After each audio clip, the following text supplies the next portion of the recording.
I have no thesis. We're not doing a thesis today. This is Yeehawesome. Today we are going to discuss a book which belongs in my favorite genre of historical fiction. I'm gonna be honest, I'm probably not gonna really fucking use this. It's a calendar, because other people, the people who live here, have schedules, and they go and they fucking do things. It's ridiculous and self-indulgent. Anyway, today we are going to discuss a book which belongs to my favorite genre of historical fiction, a genre I've taken to calling, yes, they deserved it, and I'd do it again. And I slaughtered them like animals. Not beating the extremist allegations. Caesar's conquest of Gaul, Geronimo's story of his life, the true history of the conquest of New Spain by Bernal Diaz, and now, Life Among the Apache by John C. Cremony. At no point did John Cremony ever live among the Apache, so we're off to a rough start. I'm not saying like the book is a lie, I'm saying that the title is a lie. He never does it. He never does the title. The book itself is also, perhaps not coincidentally, lies. However, the entire preface is him saying over and over again, I have never lied. Would you trust this mustache to provide reasonable and accurate information about Apache culture, life, and customs? Cremony encountered the Apache first in the 1850s when he served as an interpreter for the U.S. and Mexican Border Commission. He then returned as U.S. cavalry officer in the 1860s where he fought in the famous Battle of Apache Pass. There's a husky in the other room and he's making a ruckus. We can't be dealing with that, we're cowboys, we're on the trail. The largest battle of the long and bloody Apache Wars. He also served at Fort Sumner, which was, let's be real, the guardhouse for the Bosque Redondo death camp. The reservation, sorry. You didn't live among the Apache, John. You ended life among the Apache. This is the perspective of an outsider, which is not to say it's useless, one who supposedly wrote the first Apache to English dictionary for the U.S. Army. He claims to be the first white dude ever to speak Apache. What a guy. John Cremony claims that he met Mangus Coloradus, legendary Apache chief and warrior. Now the thing about Mangus is, every white guy that met him devoted at least one paragraph to how fucking tall he was. 6'5" to 6'6". Broad as fuck, he was a big guy. Instead of harvesting hoes on Tinder though, he mostly harvested white boy scalps. Every man that met Mangus talked about how tall he was. Except for Cremony. Cremony estimates that Mangus Coloradus, who he calls Mangus Colorado for some fucking reason, was about 6 feet. His head was enormously large. You're thirsting for that skull, huh, Cremony? Yeah, Cremony was into phrenology, the science of skull measuring different races, ascertaining the nature of a man by the shape of his skull. So here's my position on phrenology, if you want to know my actual position beneath all the fucking internet irony shit. If you are measuring the skulls of your enemies to prove they deserve it, they don't. They do not deserve whatever the fuck it is that led you to collecting and measuring their skulls. You sick freak. Although to be fair, phrenology was a hot new craze at the time. Mangus's skull would be stolen after he was tortured, then shot to death by the US government. Don't worry, it turns out his skull said he deserved it. So John Cremony didn't meet Mangus Coloradus. He met some Apache dude and decided once Mangus was a famous Apache warrior, oh yeah, that was definitely the guy that I played hopscotch with during the land survey over a decade ago. I'm gonna write that in my fucking book of lies, because I'm a fucking liar. No one says he's 6 feet tall. And Cremony exaggerates. If Cremony met Mangus, he'd say he's 8 feet tall. Cremony is not too good with numbers in general. He estimated that there were 700 Apache warriors at the Battle of Apache Pass on page 161 of this lie collection. There were, I hate to use the Wikipedia number, but there were like 200. Cremony, if there were 700 Apache warriors, you would not have lived to write your lie collection. You cannot write a paper about John Cremony being an unreliable source, right? Of course. He's an unreliable source. He was a cowboy phrenologist who looked like this. Ladies and gentlemen, you may wonder how I do it. How do I read page after page of verbose lies time and time again? Well, I pound a few energy drinks, put in my Raycon everyday earbuds, and listen to some good music. Also, look, I moved out of my friend's house. Thanks, Raycons. Also, thank you to Thelonious Monk, whose jazz piano pieces help me focus as dead men explain carefully how they've never ever done anything bad. Raycons, despite starting at only half the price of other premium audio brands, make it feel like Thelonious is in the room with me, and with just 10 minutes of charging giving me 90 minutes of battery, I can enjoy Dead Men's Lies for as long as I want. Generally, until the cat bothers me. Raycons can only do so much. With a 30-day money-back guarantee, there's absolutely no risk, so what are you waiting for? These everyday earbuds are so comfortable, I forget I'm even wearing them. Go to buyraycon.com/Peach Cobbler, or click my link in the description to get 15% off Raycon's best-selling everyday earbuds. Thanks, Raycon, for sponsoring this video, and helping me purchase a new closet for my cat. There were many writings published by those that fought with or were kidnapped by the Apache. Also, actual Apache accounts survive. No one uses Cremony as a source, unless they are talking specifically about how brutal and awful the Apache are. Do not cite John Cremony, the cowboy phrenologist. I will be reading otherwise good books about the Apache, then they cite this fucking guy. However, I did find one woke citation. That's right, folks. They're getting woke about the Indians now, saying that my pile of Apache skulls in some way reflects poorly upon my character. Sherry Robinson, in Apache Voices, Their Stories of Survival as Told to Eve Ball, presents Apache Voices. It's a collection of Apache testimonies strung together. You know, it's really excellent. Turns out Geronimo bitched out once, so that's pretty fucking wild. Geronimo said, "Let us men escape the troops which surround us. We could if we leave the women and children." Foon spoke. "Geronimo, if you say that again, I'm going to shoot you down right." Apache Voices is, as you could imagine, a much more pro-Apache text than the war crimes diary of a cowboy phrenologist. Indeed, gentlemen, we're dealing with a liberal who argues that there were female Apache warriors. Now, in all seriousness, and I don't mean to get controversial, we all have our biases. Modern academia likes girl bosses. Who doesn't? Girl bosses get it done. But, yeah. I think it's more than plausible. It aligns with Apache values in a lot of ways. Geronimo has a story about one lady who knife-fought a grizzly bear and lived.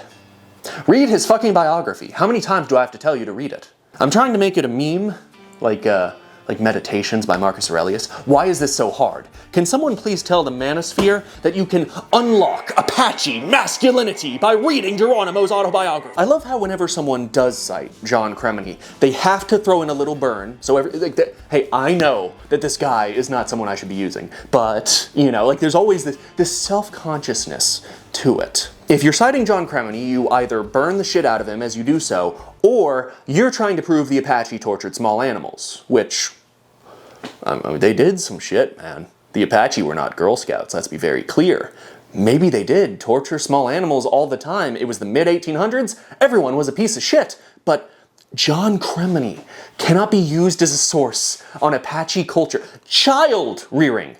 Do you think the Apache let this man babysit? One of the citations in The Conquest of Apacheria says, Cremony wrote that sheep could be driven faster than cattle, which is difficult to believe. John Cremony isn't even trusted as a source on sheep. Why did this person write this? That's the question I ask when I read, any source. Why did Cremony write Life Among the Apaches? John Cremony, to put it bluntly, wanted to convince everyone that he was a big-dicked cowboy who slaughtered jabbering Apache savages. Pussy. He did it for pussy. John Cremony was clearly a deeply insecure man and not particularly introspective nor curious about other cultures. Sources cited, read the fucking book. The 300 pages of lies. I did. I had a good time. There's a Skinwalker story. So Cremony has something to prove. He wants to be cool, but he claims to have written the book for another purpose. He claims he wrote this book to help solve the Apache problem. These Apache, they're a problem, an expensive problem. What are we going to do about this problem? In case one of you liberals starts getting upset about my genocide plans, hear me out. The Apache deserve it. Just look at this fella right here. Now, if you look right here, that's the suborbital obtusion. This means that he was violent. So I had to do it. He was sleeping, but I measured his skull. I eyeballed it from a distance. Now, you see, I'm not violent, as you can see. I barely even enjoyed killing this man. Of religious ceremonies, the Apaches have very few, and these are limited to the immediate concerns of life. Their prayers for success, if any such are ever made, are addressed to the evil spirit, who is supposed to rule entirely over the apportionment of fortuitous or prejudicial results to the people of this world. It is greatly to be doubted whether the bump of reverence was ever discoverable in an Apache skull. They invented the devil just to worship him. Them dadgum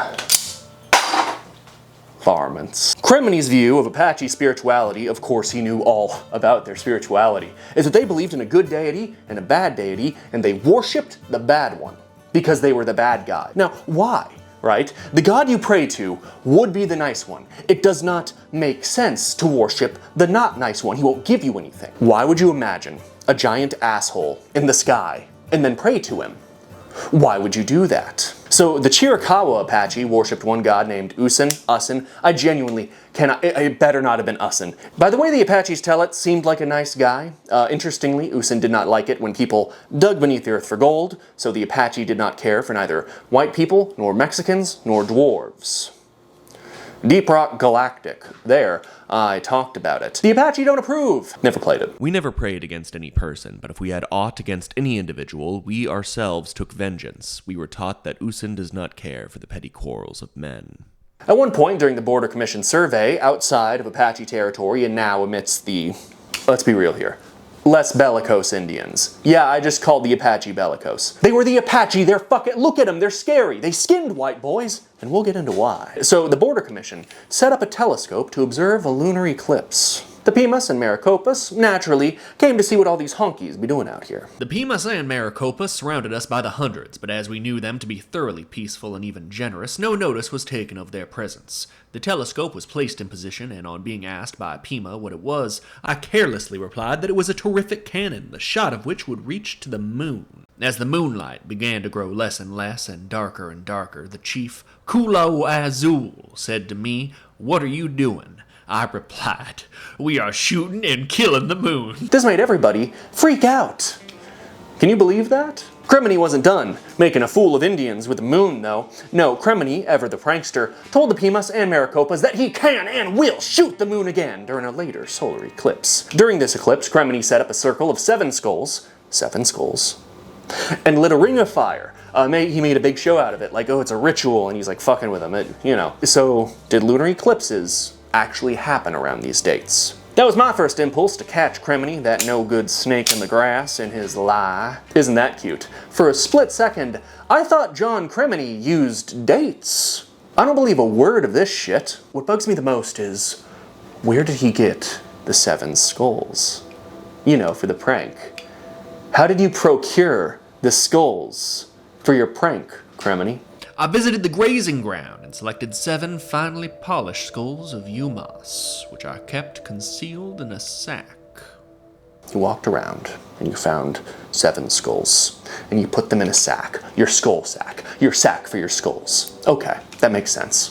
Cremony claims on page 148 that the grazing grounds were once the site of a great battle between the Pimas on one side and 3 allied tribes on the other. I don't believe you, John. I think you looted an Indian graveyard to fill out your skull sack. If any of this shit happened, no, it didn't happen. None of that happened. What the fuck are you talking about, John? Also, and this is the part that actually fucked me up. This is the part that, okay.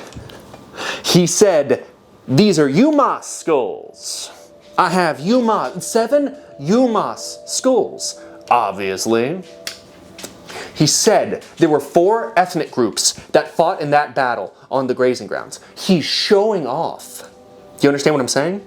He's saying that he can eyeball what Indian they were by their fucking skulls.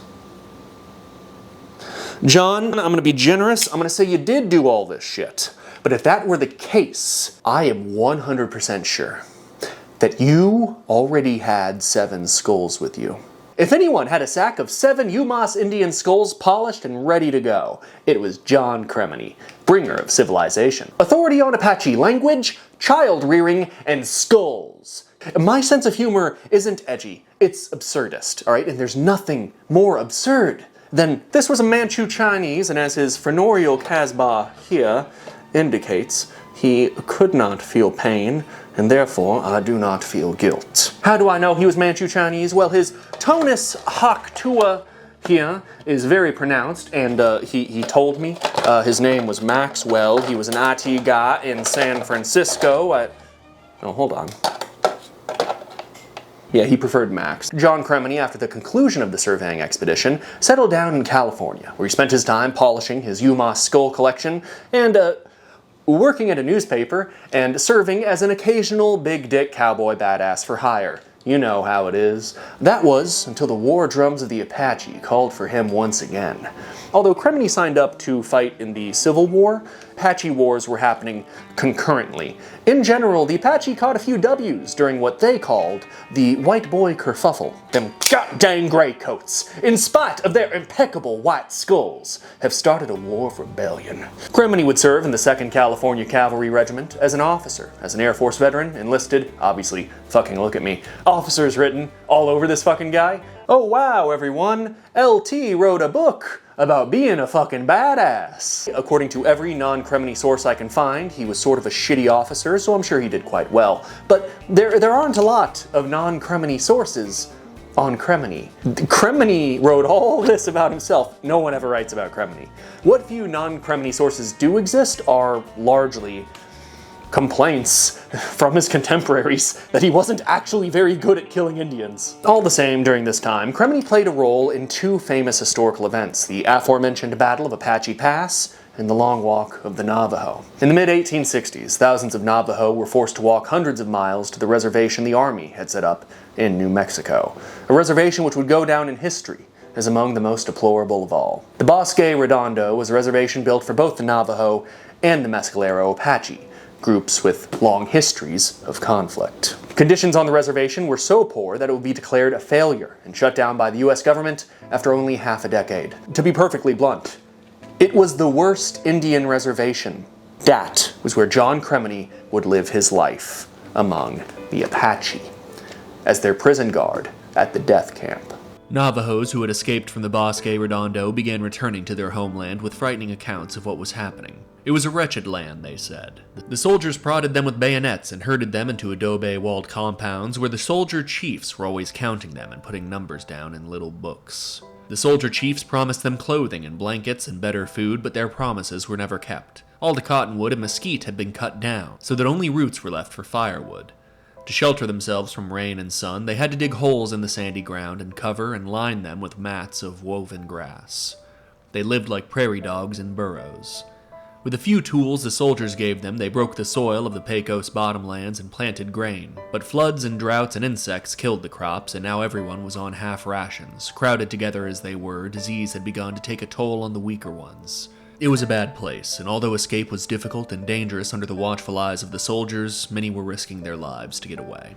So as of making this video, there's one video about John Cremony on YouTube. So we're not just cowboys, we are esoteric cowboys. We have zoomed the microscope of history all the way in on the most useless fucking man I could find. I bought this $50 fucking reference book off Amazon. It's a bunch of cavalry yellow and infantry blue. It's a bunch of fucking army officers in Arizona between 1851 and 1886 by Constance Wynne Altschuler. Like, the worst part is I bought this to chase down a Wikipedia lead, so I can't even brag about it. This tiny little passage in this collection of hundreds of other names, this is all that anyone wrote about Cremony, beyond some snarky citations. So let's see how fucking big everyone thinks John Cremony's dick is. Let's see if he convinced everyone. He claimed to have been born at Portland, Maine, possibly true, of Cuban parentage, probably false. His date of birth may have been 1817. It could not have been 1833, as he claimed in 1873. You cannot be a man and lie about your age. That's not dignified. I ain't afraid of no Apache savages. But time, oh time does frighten us all, doesn't it? He was a compulsive yarn spinner, a fact well known to his contemporaries. On January 31st, 1857, he married Ella A. Hunt. The only child of this marriage died April 20th, 1864, at the age of 4. After 1866, no further mention of Mrs. Cremony could be found. And some yada yada yada, just ranking, nothing impressive, certainly. And I like the ending. His book, Life Among the Apaches, appeared in 1868. In 1873, he had a job at the Customs House. He died August 24th, 1879. Thanks for watching. I'm going to answer some patron questions. Samuel Winters asked, regarding the surviving members of the Apache tribe, how similar would you say their cultural and social practices are compared to their forebears? What have they lost as a result of the Apache Wars? Well, I think the important thing you should note is the loss of life, you know. And also, an important thing that I want to illustrate is the Apache were in a constant state of changing. The Apache that John Cremony found were not the Apache that the conquistadors found. Like, we are talking about centuries of changing in response to European imperialism, and we're really, really going to get into the weeds of that this summer. Jackson Ree asked, how historically accurate is Custer's Revenge for the Atari 2600? Oh, Steve here, and Larson. Anyway, Custer's Revenge is very, very accurate. Grossly Incandescent said, a while ago, you said you got into learning about the Aztecs. They're trying to see if those death whistles were ever used. Did you ever find an answer to that? Honestly, not really. Bernal Diaz describes them whistling, but it's not really clear if this is like they're using a whistle or just whistling with their lips and, tongues. So I really don't know. The displays of aggression that they would make, like it clearly made a very strong impression of him. So yes, the Aztec were indeed scary as shit.